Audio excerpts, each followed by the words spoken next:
రెండో సమయాలు 2వ అధ్యాయంలో దేవుని బిడ్డలారా, దావీదు దేవుని ఎదుట విచారించి దేవుణ్ణి అడిగి ప్రార్థించి బయటికి నాయనా నేను వెళ్ళాలా వద్దా అని దేవుడి ఎదుట దావీదు విచారం చేసి ప్రార్థించినప్పుడు ప్రభువు నువ్వు వెళ్ళవలసినని దేవుడు సెలవిచ్చాడు. దేవుని బిడ్డలారా, మనమైతే మరి ఎక్కడికి వెళ్ళాలన్నా దేవుని ఎదుట మనము ప్రార్థన చేసుకొని బయటికి వెళ్ళాలని దేవుని వాక్యం సెలవిస్తుంది. దేవుని బిడ్డలారా, మరి మీరైతే దేవుని ఎదుట ప్రార్థన మరి చేసుకుంటూ వెళ్తున్నారు లేదో అది మీకే తెలుసును. అందుని బట్టి మనం ఎక్కడికి వెళ్ళినా ప్రభు కాడ మనం ప్రార్థన చేసి వెళ్ళాలో వద్దన్నప్పుడు దేవుడే చెప్తాడు. మరి దేవుడి కాడ మనం ఆయన సన్నిధిలో ప్రార్థించినప్పుడు దేవుడే జవాబిస్తాడు. దావీదు దేవుని ఎదుట విచారించేసి ప్రార్థించి తండ్రి నేను వెళ్ళాలా లేదా అని అన్నప్పుడు సరే నువ్వు వెళ్ళొచ్చు అని దేవుడు మాట్లాడాడు. 2 సమయాలు 2వ అధ్యాయంలో 1వ వచనంలో మనకు కనిపిస్తుంది. హల్లెలూయా. ఇది జరిగిన తరువాత యోధా పట్టణంలోకి నేను పోదునా అని దావీదు యెహోవా యొద్ద విచారము చేయగా పోవచ్చునని యెహోవా అతనికి సెలవిచ్చును. నేను పోవలసిన స్థలం ఏదని మనవి చేయగా హెబ్రోనుకు పోమని ఆయన సెలవిచ్చును. కాబట్టి ఇజ్రాయేలు అబీనయము కర్మెలి అయిన నాబాలు భార్య అయిన అబీగయలును తన 2 భార్యలు ఎంట పెట్టుకోయి దావీదు అక్కడికి పోయిను. మరియు దావీదు ఆయన వద్దనున్న వారందరిని వారి ఇంటి వారు తోడుకోయి వచ్చి వీరు హెబ్రోను గ్రామంలోను కాపురముండిరి.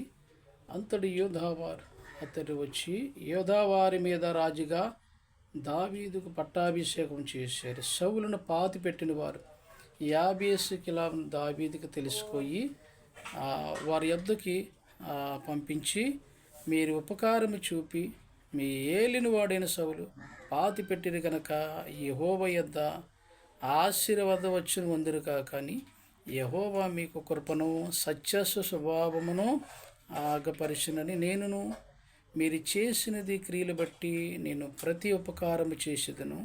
మీ యజమానుడు సౌలును మృతుమందును కానీ యోధావారు నాకు తమ మీద రాజుగా పట్టాభిషేకం చేసి ఉన్నారు గనక మీరు ధైర్యము తెచ్చుకొని ఉండిరని వారికి ఆజ్ఞాపించును. నేరు కుమారుడైన ఆజ్ఞాపినని సౌలు యొక్క సైన్యాధిపతి సౌలు కుమారుడు ఇష్బోషెతును మహనీయుడిని తోడుకొని పోయి గిలాదు వారి మీదను ఇజ్రాయేలు మీదను ఎఫ్రాయిము మీదను బెన్యామీను మీదను ఇశ్రాయేలు వారి మీదను రాజుగా అతను పట్టాభిషేకం చేసి సౌలు కుమారుడు ఇష్బోషెతు 40 ఏళ్ళు వాడై ఆరంభించి 2 సంవత్సరాలు పరిపాలించును. అయితే యోధావారు దావీదు పక్షి నుండి దావీదు హెబ్రోనులో యోధావారి మీద ఏలిన కాలమంతయు 7 సంవత్సరములు 6 మాసములు. అంతలో నేరు కుమారుడు అబ్నేరును సౌలు కుమారుడు అయిన ఇష్బోషెతు సేవకులను మహనీములో బయలుదేరి సిరియా కుమారుడైన యోవాబును దావీదు సేవకులను బయలుదేరి వారిని ఎదిరించుటకు కొలనున్న వచ్చిరి. మీరు కొలనున్న ఈ తొట్టును కలనున్న ఆ తొట్టును దిగి ఉండగా ఆ పేరునేసి మన ఎదుటి యవనులను అని యోవాబుతో అనగా యోవాబు వారి చేయవచ్చునని లెక్కకి సరిగా సౌలు కుమారుడైన ఇష్బోషెతు బెన్యామీనును దావీదు సేవకులలో లేచి మధ్యను నిలిచి ఒక్కొక్కరు తన దగ్గరనున్న తన తల పట్టుకొని వారి పక్కని కత్తి పొడవుగా అందులో సతాను పడిరి. అందరి వలన ఎలకెత్తరినైన ఆ స్థలమును పేరు పెట్టబడును. అది గిద్యోనుకు సమీపం. తర్వాత ఆ దినమున ఘోర యుద్ధము జరగగా అబ్నేరును ఇశ్రాయేలును వారును దావీదు సేవకులు ఎదుట నిలవలేక పారిపోయిరి.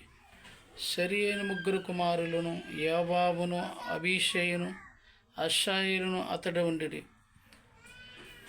అడవి లేడి అంత తేలికగా పరిగెట్టేవాడు గనక అతడు కుడి తట్టేను ఎడమ తట్టేను తిరగక అబ్నేరును తరుగుతుండగా అబ్నేరును వెనక్కి తిరిగి నీవు అని అతడు అడగగా అతడు నేను అషాయేలుని అడుగును, నీవు కుడిమికేను ఎడమకేను తిరిగి యవనస్తులలో ఒక్కడిని కలుసుకొని ఆయుధములు పట్టుకో.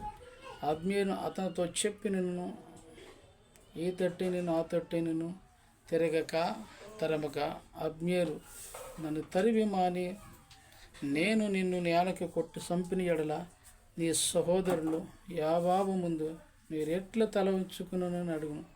అతడు నేను తొలగననగా అబ్నేరు ఈటి మడుముతో అతడి కడుపులో పడిసినందున ఈట అతని వెనకకు వచ్చును కనుక అతడినే పడిసొచ్చును. సచ్చిన తరములలో వచ్చిన వారందరూ నిలవబడిరి కానీ యోవాబును అబీషైలను అబ్నేరును తరుముతూ అరణ్య మార్గములోను